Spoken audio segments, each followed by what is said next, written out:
What's up? This is MC. Sa videong to, ang pag-uusapan natin ay tungkol sa divisibility rules.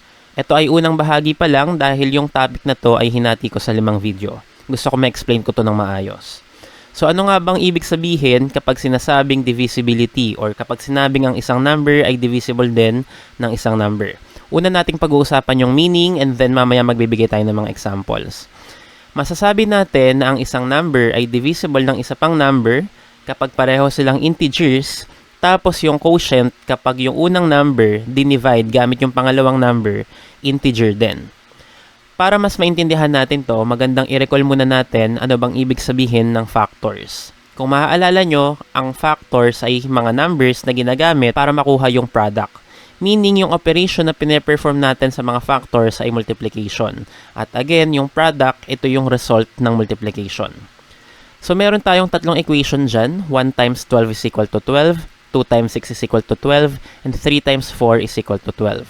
Therefore, masasabi natin na si 1, 2, 3, 4, 6 at 12 ay mga factors ni 12. Kasi ginamit natin sila at ang operation natin, multiplication, para makuha yung number or yung product na 12. Bakit to importanteng ma-recall? Dahil ang isang number ay divisible gamit ang lahat ng factors nito. Meaning si 12 ay divisible by 1, 2, 3, 4, 6, and 12. Para ma-verify ito, gawin natin yung inverse operation ng multiplication which is division. At para maging ayon din sa ating definition or meaning.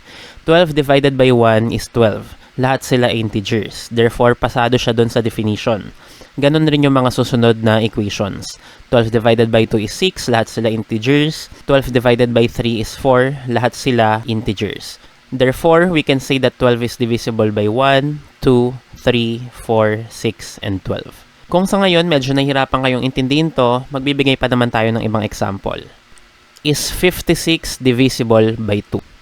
Paano natin malalaman kung si 56 ay divisible by 2? Usually, yung mga binibigay naman na number ay mga integers or whole number. Kaya hindi nyo na-concern yon. Ang kailangan na lang natin alamin ay kung integer ba yung makukuha nating quotient kapag dinivide yung dalawang number. Since wala pa tayong alam na technique or rules, magma-manual division muna tayo. 56 divided by 2. How do we divide? Kapag one-digit number lang yung pan-divide, testing muna natin sa first digit nung dividend, which is 5. So, 5 divided by 2, ilang 2 meron sa 5? Merong 2, so the answer is 2. Then multiply, 2 times 2 is equal to 4. Lagay sa ilalim ni 5 and then subtract. 5 minus 4 is 1.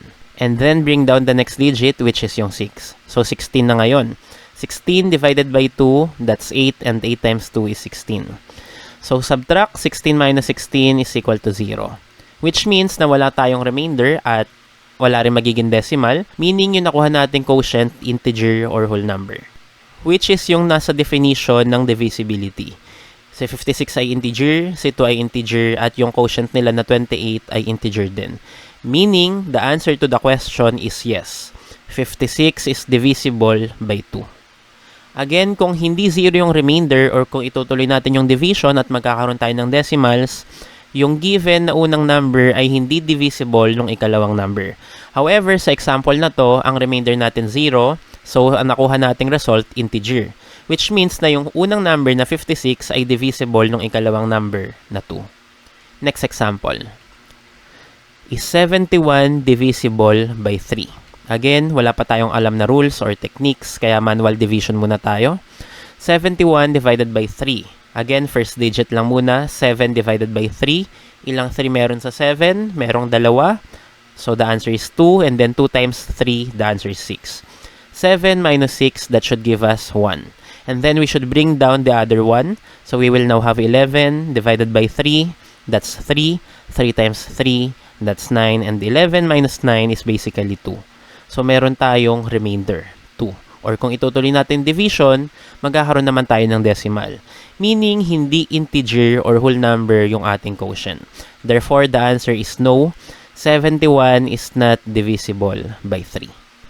Again, kung meron given numbers, i-divide nyo lang yung unang number nung ikalawang number. Kapag yung naging sagot ay integer, yung unang number ay divisible nung ikalawang number. At kapag yung sagot naman hindi integer, let's say merong remainder or merong decimals or fractions, Ibig sabihin nun, yung unang number ay hindi divisible nung ikalawang number. Ngayon naman, ang pag-uusapan natin ay dalawang general idea about divisibility. Una, divisible by 1. Masasabi natin na lahat ng integer ay divisible by 1. Bakit? Kapag nagdi-divide tayo ng 1, ang nakukuha nating result kung ano rin yung mismong binigay na number. Meaning, kapag yung given number ay integer at yung second number ay 1, ang sagot doon laging divisible. Para mas maintindihan, magbibigay tayo ng mga examples. 5 divided by 1 is 5. So, si 5 ay integer, si 1 ay integer, at yung quotient na 5, integer din naman. So, we can say that 5 is divisible by 1. 73 divided by 1 is 73. The first number, the second number, and the quotient are all integers. Therefore, 73 is divisible by 1. Again, in general, lahat ng integers divisible by 1. And then, let's proceed with the next one. Divisible by any non-zero integer. Meron lang iisang number na divisible ng halos lahat ng integers. Si 0. We know that 0 divided by any number except 0, ang sagot 0, which is an integer. Therefore, 0 is divisible by any integer except 0. So again, si 0, divisible siya ng kahit anong integer, maliban lang sa sarili niya na 0. Kasi lahat naman ng number bawal i-divide ng 0. So para mas maintindihan, ito yung mga examples natin. 0 divided by 7 is 0. Therefore, 0 is divisible by 7. Regardless kung gaano kataas or kaliit yung second given integer, as long as hindi ito 0, ang sagot ay laging divisible. Second example, 0 divided by 1,000 is 0. The first number 0, the second number 1,000, and the quotient 0 are all integers. Therefore, 0 is divisible by 1,000. Para mas ma-practice yung natutunan nyo sa videong to, ay i-access yung inihanda kong quiz. Ma-access nyo to through QR code na nakapresent ngayon sa screen or by clicking the link in the description. Again, this is MC, always saying, think more often. Thanks for watching and see you on my other videos. Bye-bye.